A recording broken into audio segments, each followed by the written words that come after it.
Welcome back. In this video, I want to talk to you about Bruce Tuckman's 5 phases of team development and why this is a great tool for leaders and change champions to use. So join me. Since 1960s, there have been lots of studies done that teams have to go through different sequential phases in order to perform well and work well together. One of the most popular tools and models is probably the Bruce Tuckman 5 phases of team development, and that's what I'm going to go through in this video with you.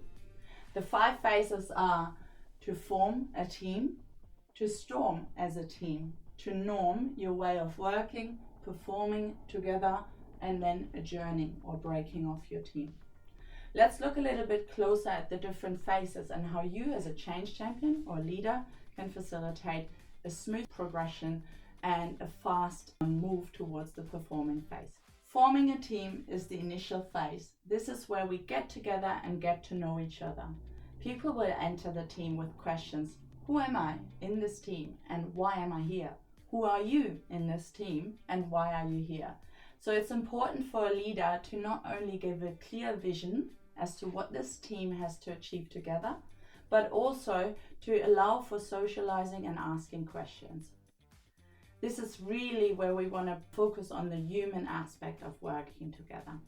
Once we've formed the team, we are entering the most important phase, the storming phase. This is a painful phase. This is a phase where we're less polite with one another, less tentative, and a lot more assertive. This is a phase where we see resistance, where we see quarrels and even conflicts. It can be challenging for leaders and people to manage the conflicts in a productive way. So it comes down to the leaders and change champions' conflict management or resistance management skills as to how well this phase is going and how fast we are going from this phase into the next phase. In the storming phase, people want to understand how we're going to work together, what are the tasks that we are going to do, and they will probably quarrel for their way over another person's way. A clear mission set by the leader is important for this phase. Then we're going to enter the norming phase. In the norming phase, we are starting to normalize the way how we work together. We're starting to see the team come together more naturally. As a plan is going to form and we are progressing towards our goal.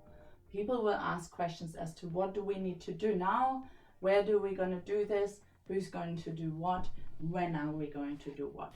As we are planning and progressing towards our goal, we are then finally arriving at the holy grail, the performance phase. Now the performance phase is a phase where we have flow in the team. We have an environment where people trust each other and where it's safe to try new things, innovate and work towards solutions. Ideally, we have a strong interdependence between all the players within our team. This is risky for leaders and change champions to get complacent. We don't want to think, our job's done here.